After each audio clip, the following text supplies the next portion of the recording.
प्रिय विद्यार्थियों, मैं स्नेहता देवी, सहायकाचार्य, राजकीय विधि महाविद्यालय कोटा से। और मैं आशा करती हूँ कि आप अपने घर पर स्वस्थ होंगे, सुरक्षित होंगे और आपका परिवार भी स्वस्थ होगा, सुरक्षित होगा।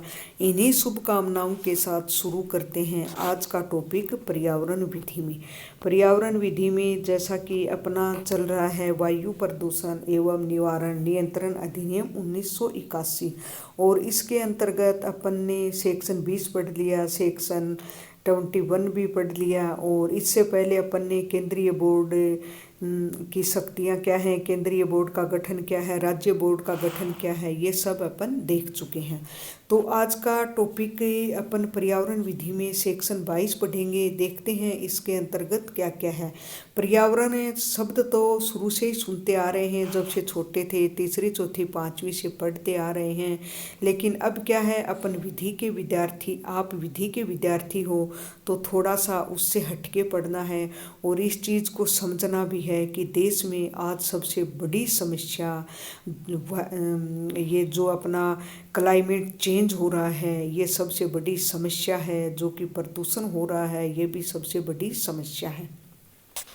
इनके पीछे क्या कारण है, क्यों हो रहा है, हम अपन एक भारत के नागरिक होने के नाते इसमें अपनी क्या भूमिका अदा कर सकते हैं, कैसे इन चीज़ों से बच सकते हैं, कैसे कम कर सकते हैं, ये भी थोड़ा सा आपको ध्यान देना है।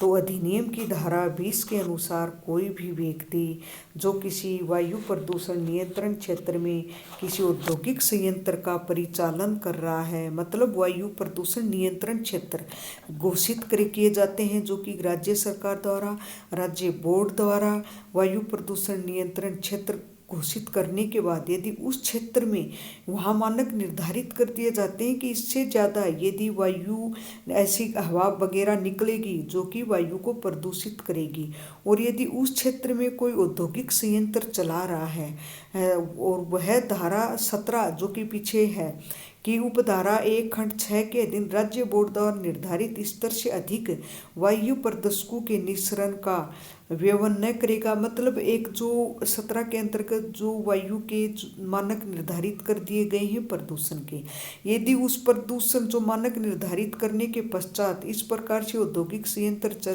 परिचालन कर रहा है और वो प्रदूषण फैला रहा है, तो वहाँ इस पर क्या है, उसको रोका जाता है।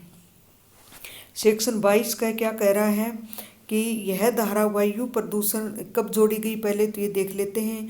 संरक्षण निवारण नियंत्रण संशोधन अधिनियम 1987 द्वारा जोड़ी गई है, क्योंकि वायु प्रदूषण निवारण नियंत्रण अधिनियम 1981 में 1987 में संशोधन किए गए थे।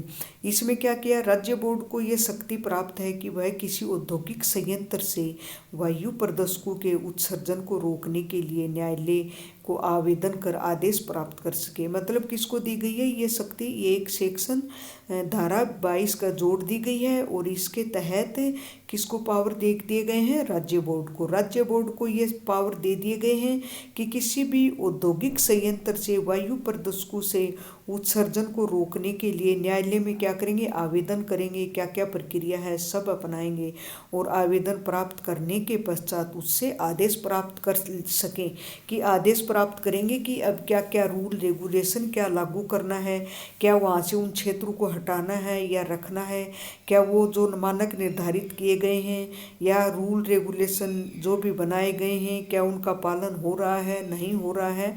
तो ये राज्य बोर्ड को पावर दे दिए गए हैं ये नई धारा को जोड़ के। सेक्शन 23 ये कह रहा है कि इस धारा में ऐसे परिसर के आवश्यक व्यक्ति पर दायित्व डाला गया है कि वह वायु प्रदूषक के निर्धारित मानकों को अधिक उत्सर्जन होने की जानकारी निम्न को दे। मतलब ऐसे परिक्षेत्र, ऐसे क्षेत्र जहाँ कोई भार साधक है, कोई मतलब ऐसा कोई व्यक्ति है भार साधक, जैसे कि कभी कभी ग्राम पंचायतों से ले वहाँ कोई, या शहरों में ले तो कोई भी, जैसे कोई मान्य व्यक्ति ऐसे भाग लेता हो, जानता हो, ऐसा कोई भी भार साधक अधिकारी है, व्यक्ति है, उस पर यह दायित्व डाल दिया गया कि वायु प्रदूषक के निर्धारित मानकों से अधिक, क्योंकि जो कि किस मानक तक वायु प्रदूषित हो रही है और किस मानक तक नहीं हो रही है, जो कि पहले अपन पढ़ चुके हैं। उसमें वायु प्रदूषक के जो निर्धारित मानकों से अधिक उत्सर्जित होने की जानकारी निम्न को देगा। कौन देगा? एक भार साधक व्यक्ति अपॉइंट वहाँ कर देंगे कि भाई आपकी ये ड्यूटी है, आपका दायित्व है, इससे संबंधित आप जो भी सूचना है वो दें। किसको देंगे? राज्य बोर्ड को। राज्य बोर्ड के बाद और किसको देंगे? अन्य प्राधिकारियों को, वहाँ जो अपॉइंट कर रखे हैं, जो प्रदूषण से संबंधित मैटर सुलझाते हैं और जो देखते हैं, वह भार साधक व्यक्ति राज्य बोर्ड को देगा, अन्य प्राधिकारियों को या ट्रिब्यूनल जो कि अधिकरण है उनको ये सूचना देगा। फिर क्या करेंगे? सूचना प्राप्त होने पर राज्य बोर्ड या अन्य प्राधिकारी या अधिकरण का यह दायित्व है कि वह यथाशीघ्र उपचारात्मक कदम उठाएं। आपको सूचना मिल गई है यहाँ प्रदूषण हो रहा है, और सूचना मिलने के पश्चात उनको आवश्यक कार्रवाई और यथाशीघ्र ऐसा कदम उठाना चाहिए कि उनका उपचार किया जा सके।